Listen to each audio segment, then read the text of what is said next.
है दो bulb lamp है, कह रहा है दो लैंप है, एक है 100 वॉट का जो कि 220 वोल्ट में मैं लगा रहा हूँ। 100 वॉट का जो बल्ब होता है आपके घरों में 20-25 वॉट का होता है।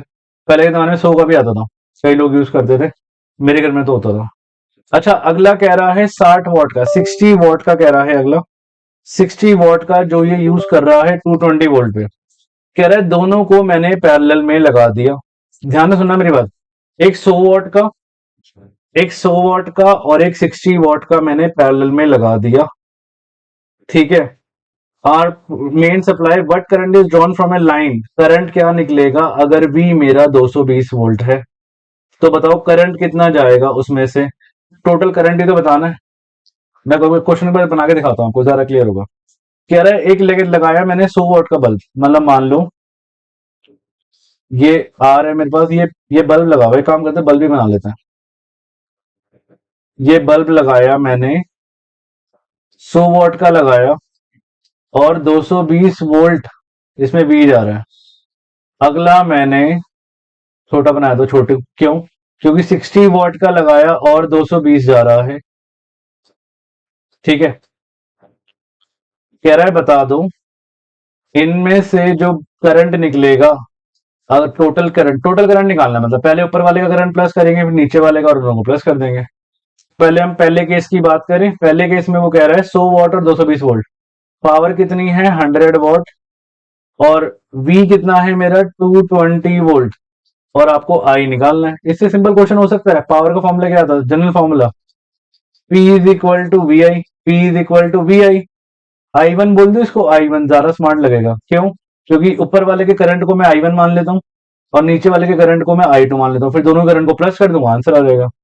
पी कितना है मेरे पास 100 है, और वी कितना है 220 है इंटू आई वन, तो ये आ गया 100/220। आई वन आ गया, ये कट गया, ये 5 पे गया, ये 11 पे गया, तो आई वन आ गया मेरे पास, आई वन आ गया 5/11। इसको डेसिमल में कर लेना है, ज्यादा बेस्ट रहेगा। टीचर को दुखी मत करना इस चीज के लिए।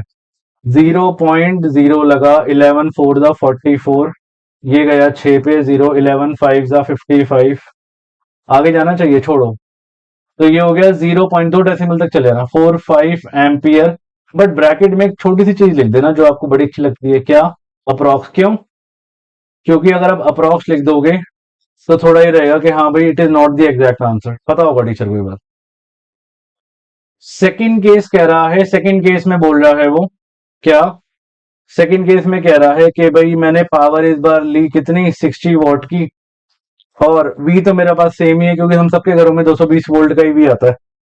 कह रहा है अब आई टू बता दो, आई टू बता दो, फिर से फॉर्मूला लगाओ भाई। P is equal to V into I two. P कितना है, P है 60, वी कितना है 220, आई टू नहीं पता, तो ये हो गया 60/220 आई टू। आई टू ये गया 3 पे, ये गया 11, तो आई टू आ गया मेरे पास 3/11 एम्पियर। इसको डेसिमल में कर लेंगे, 3 को 11 से आता होगा मेरे ख्याल से, 3 के अंदर आएगा भाई। आधे बच्चे को ये नहीं पता होता अंदर क्या आएगा, जो न्यूमरेटर में होता है वो अंदर आता है, जो डिनोमिनेटर में होता है वो बाहर आता है, ये तो सिंपल मैथ्स है। 11 0.0 लगा, 2 गया 22, ये आया आपके पास 8, 0 लगा 0.27 लिख देता हूँ ना, 0.27 एम्पियर। आई वन आ गया मेरे पास, आई टू आ गया मेरे पास।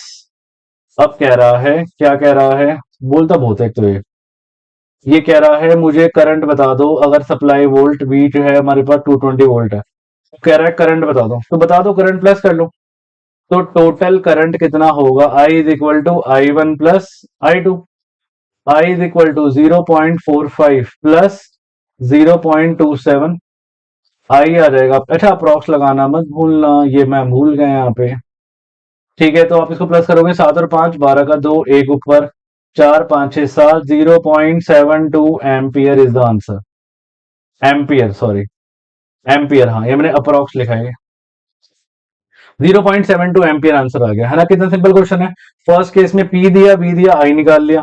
सेकंड केस में पी दिया, वी दिया, आई निकाल लिया, दोनों के आई को प्लस कर दो, आपका आंसर आपके सामने।